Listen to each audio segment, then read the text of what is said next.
আজকে আমার কাছে একটা পার্সেল আসছে। এটা হচ্ছে সিলেট থেকে আমার এক বড় ভাই পাঠাইছে।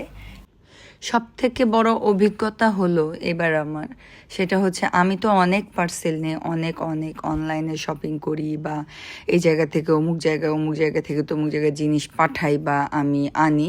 তো সুন্দরবন কুরিয়াতে এর আগে আমার কোনো প্রবলেম হয়নি, কয়েকবার আমি লেনদেন করেছি, বাট কোনো প্রবলেম হয়নি। এইবার সুন্দরবন কুরিয়া আমাকে এতটা বাজে একটা হ্যাসাল করছে যা আমি ভাবতেও পারি নাই। দেখেন, প্যাকেটের গায়ে লেখা হচ্ছে কল ধরে না, অথচ আমার এই পার্সেলটা আসছে আজকে 5 দিন যাবৎ। 5 দিন যাবৎ সকালবেলা আমাকে সুন্দরবন থেকে কল দিচ্ছে, ম্যাম আপনার অ্যাড্রেসটা, অথচ আমার বাসার 10টা বাসার পরেই হচ্ছে সুন্দরবন কুরিয়া।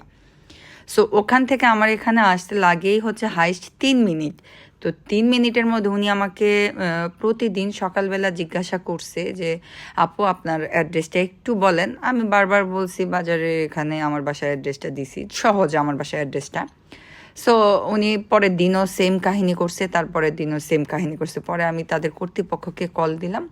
দিলে পরে আমি বললাম যে আমি আমার ফেসবুক থেকে শুরু করে ইউটিউব থেকে শুরু করে প্রত্যেকটা জায়গায় আপনাদের আমি প্রচার করব যে আপনারা কাস্টমারদের হ্যাচাল করেন, অথচ আমার ফুল পেমেন্ট করা এবং কি ডেলিভারি চার্জটা পর্যন্ত আমার দিয়ে দেওয়া হয়েছে। সেখানে বাসায় দিয়ে যাবে, এইটাই ওদের প্রবলেম। এখানে প্যাকেটের গায়ে লিখে রাখছে কল ধরে না, অথচ দেখেন কত বড় একটা মিথ্যা কথা। আমাকে প্রতিনিয়ত কল দিয়ে বলছে আপু আসতেছি, আপু আসতেছি। আমি ওনার জন্য 2 দিন ওয়েট করছি বাইরে না গিয়ে। দেন অবশেষে যখন আমি ওদের মানে এক প্রকার থ্রেডই দিলাম যে আমি আপনাদের নিয়ে আলোচনা করব বা ফেসবুকে পোস্ট করব বা লিখবো বা আমি অফিসে আসতেছি, আমি আপনাদের কর্তৃপক্ষকে অবজেকশন জানাবো, দেন তখন ওরা আমাকে অনেক মিনতি করে দেন আমার পার্সেলটা বাসায় দিয়ে গেছে। আসলে কথাটা বলতাম না, তারপরেও বললাম যে আসলে সব পরিবহনই ভালো হয় না, এই আর কি। তো যাই হোক, আজকে আমার কাছে একটা পার্সেল আসছে। এটা হচ্ছে সিলেট থেকে আমার এক বড় ভাই পাঠাইছে। সেটা হচ্ছে সিলেটের গ্রিন টি।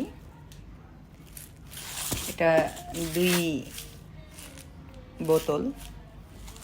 আর হচ্ছে নর্মালভাবে চা পাঠাইছে 2 ব্যাগ। সো আমি একটু ডায়েট করাই স্টার্ট করেছি, তো ভাইয়াকে বলেছিলাম আমার একটু গ্রিন টি হলে বেস্ট হয়। তো উনি আমাকে গিফট হিসাবে এগুলা দিয়েছে। সো অসংখ্য ধন্যবাদ। এবং আমার এই ছোট্ট ভিডিও যদি সবার ভালো লেগে থাকে অবশ্যই সবাই একটু শেয়ার করবেন। আল্লাহ হাফেজ।